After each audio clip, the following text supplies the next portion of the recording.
You're listening to the Pelicans post-game report on the Pro Media Network for all things Pelicans. That's right. For all things Pelicans, we are the Pelican post-game report, and we are back. We're going to break down in this segment, of course, we covered the final two preseason games of the Pelicans schedule. Now, of course, on this month, coming into it, October the 17th, the Pelicans open up against the Houston Rockets.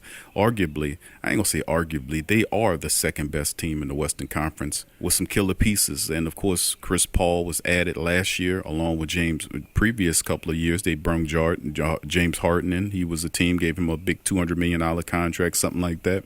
Last year, they were able to trade for Chris Paul, bring him in there, and they came within one game of possibly knocking off Golden State.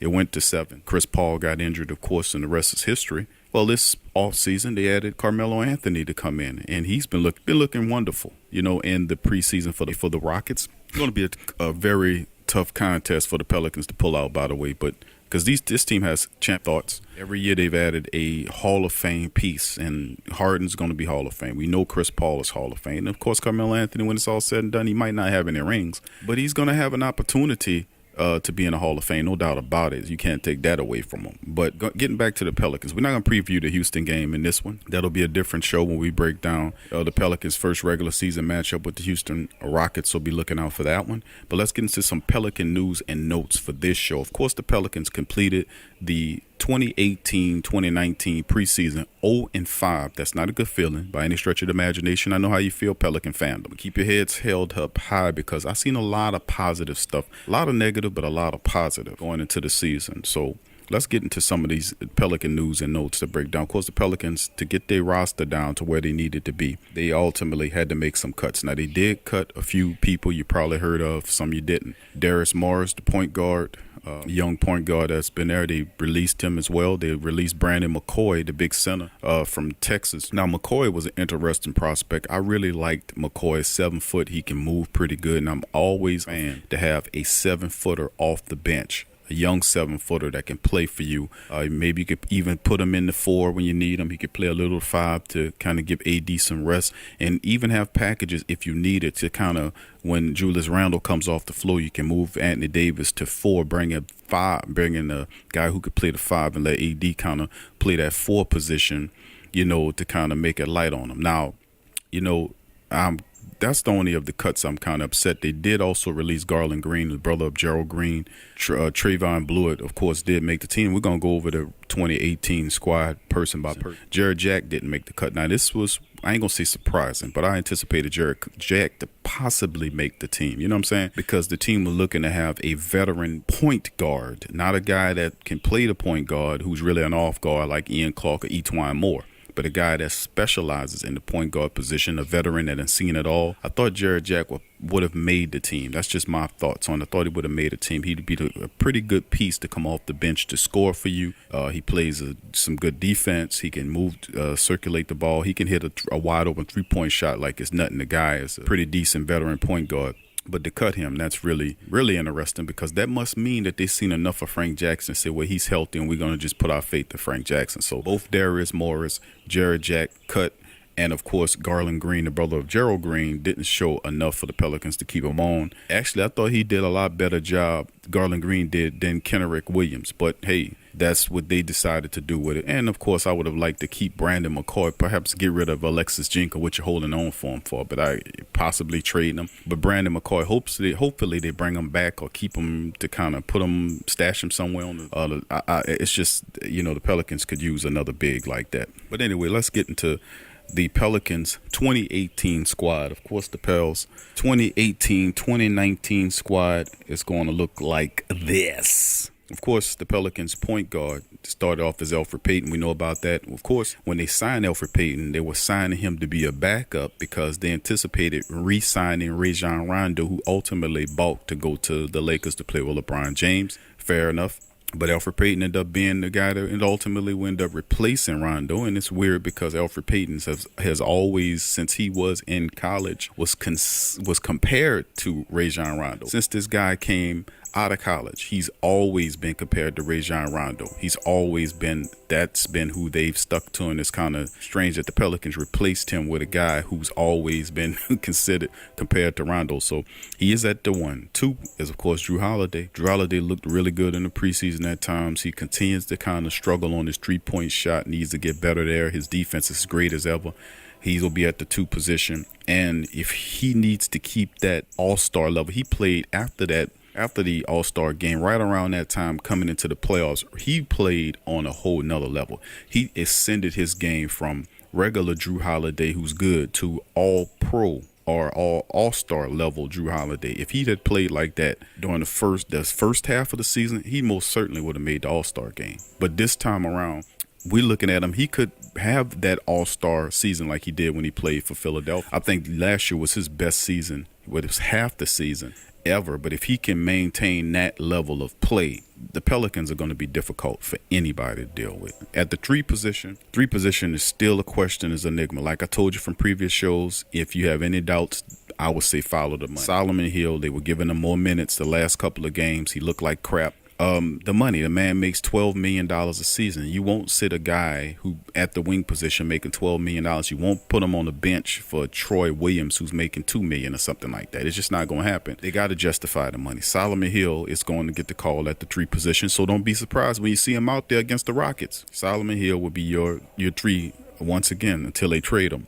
Number 4, of course, is Julius Randle, who came over from the Lakers on a 2-year deal with the Pels. Of course, the second year is an option, player option. He'll be at the 4. And Anthony Davis, they talked him at playing to the 5. Very interesting, because on the previous show, we played the interview showing you that Anthony Davis was like, okay, we got Julius here. Okay, we're going to be doing this. Okay, I'm going to be playing more of the 5. So it's interesting to hear him say that, like nobody didn't have a conversation with AD. Listen, we're going to bring Julius in. We're going to play you at the 5. You see what I'm saying? He had to kind of figure that out once the transition happened. That's interesting. Because if Andy Davis, if I was the head coach and AD was on my team, I would go to AD and say, AD, listen, we bringing Julius in, so you might have to play more of the 5. And AD don't really, at one point, didn't want to play the 5 because he won't be matched up with brutes like Steven Adams and Rudy Gobert. People like those guys, he have difficulty with true centers, but he's better than 98% of the centers, maybe 98% of the centers at the 5 position anyway. So, he's going to outduel them most points. But from my understanding and what Scott Kushner from the insider said, what AD doesn't have a problem with it. Well, there you go.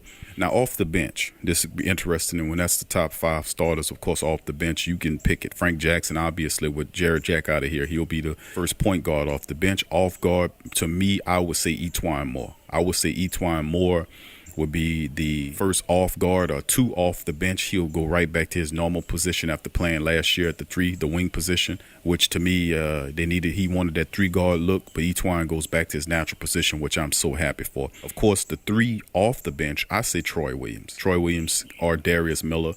He fit those guys in there. They're all. Then you have, of course, at the 4, you got Sheik Diallo is still there. But I think the 4 will probably be Nikolai Mirotic. Sheik Diallo's minutes will kind of be reduced. I agree to that. Nikolai Mirotic will come off the bench as a 4, not a 3, but a 4, to kind of replace Julius Randle in certain sections and whatever. But like Coach told you, that he wants to have Nikolai Mirotic, Anthony Davis, Julius Randle, and Drew Holiday on the floor as much as he can. However, he's going to fit that.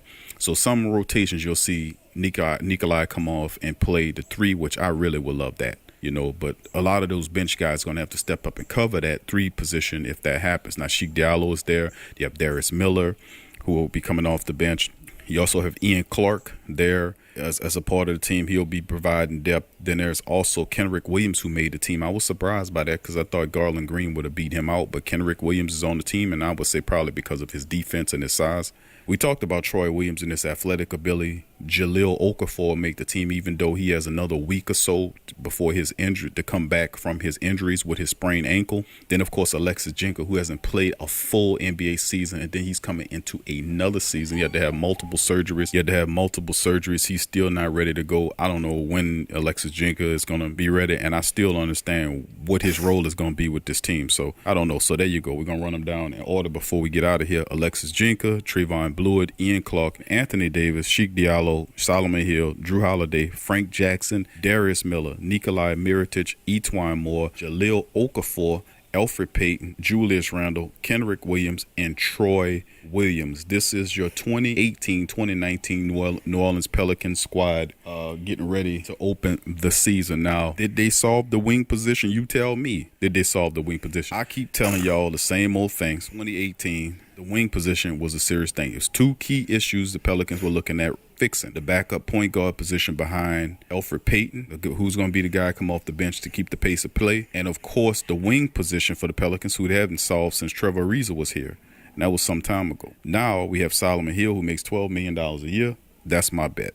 You tell me any difference. Or Q, you crazy. I'm telling you, I'm going where the money is. They're not going to sit Solomon Hill on the bench, and he's making $12 million to play Troy Williams, even though that would be a better move to me to play Troy Williams, because Troy Williams fits this style of system. He is athletic. He'll dunk on your head. He shoot the ball 29-30% three-point shooter, 43% field goal shooter. Not bad, Troy Williams. I like his work ethic. He fits well at that three position, but the money is the issue. The money is the issue, and as that result, that's why I say I'll put it on Solomon Hill. But you still have. What's really interesting is that the roster's lineup shows Trayvon Blewett at a guard, not forward. He's guard/forward. Of course, they see him as a guard forward. Trayvon Blewett needs to work on his defensive skills, but he can shoot. He's probably the purest shooter. I ain't gonna say he's better than Nikolai Mirotic or Darius Miller, but for this team to really go far into the playoffs or into the series, Mirotic and Miller definitely have to step their game up and do some things. But anyway, that'll do it for the show. Thank y'all for following us today on the Pelican Post Game Report. As always, if you enjoyed the show, please feel free to go to our Patreon page at patreon.com/the PRO Media Network. And also join our social media network. All the links are in the description section below. And as always, from Pelican Post Game Report staff and myself, thank you for chiming in. Peace.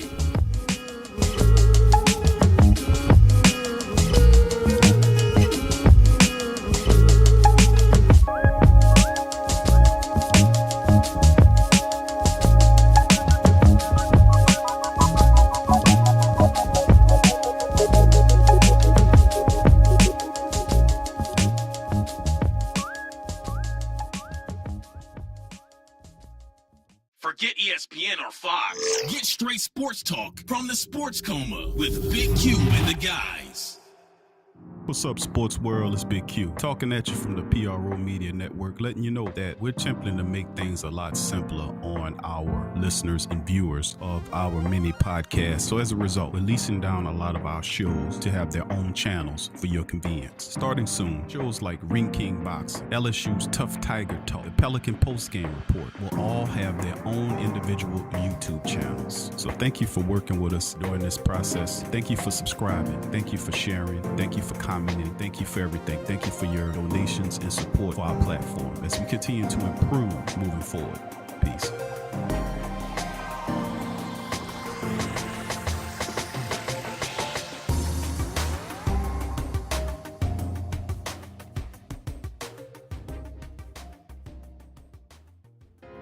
Vapor DNA is the absolute premier online vape store, offering an industry-leading selection of e-cigarettes, e-liquids, and accessories. Our friendly and knowledgeable customer service team is always ready to provide the best customer service experience to ensure you find what you're looking for. We guarantee our vaping gear shop products to be 100% genuine and the lowest price.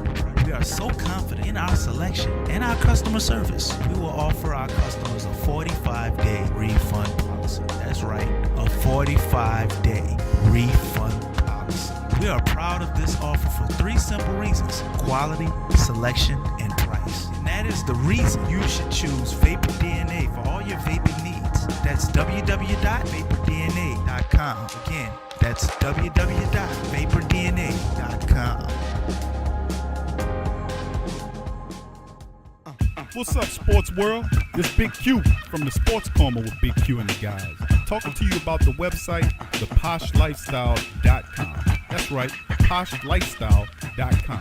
A great website where you can get great products at great prices. They sell organic herbs, vitamins, supplements, water filters for your home, EMF and cell phone radiation protection, protection, healing magnetics, and healing crystals, personal protection devices like cell phones, stun guns, and mace spray, organic deodorants, shampoos, soaps, toothpaste, and more. They also sell 10A grade Brazilian hair. 10A music is available now. All kind of the latest downloadable mixtapes. So what are you waiting for? Head on over to theposhlifestyle.com. That's The Posh Lifestyle, life spelled with a Y, LYFE, style.com. Put in The Sports Coma for the 10% discount on your purchase. It's a win-win. So get your mind and body right with The Posh Lifestyle.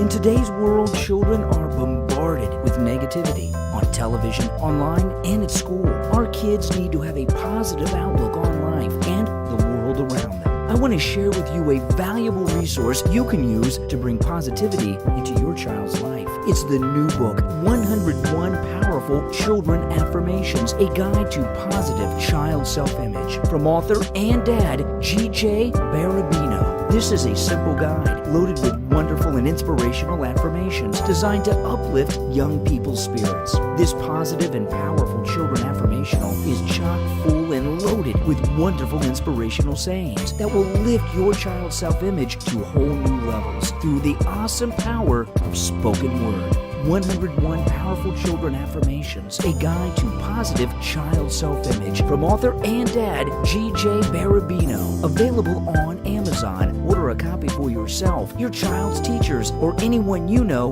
with children. 101 Powerful Children Affirmations, a guide to positive child self-image. Order your copy today.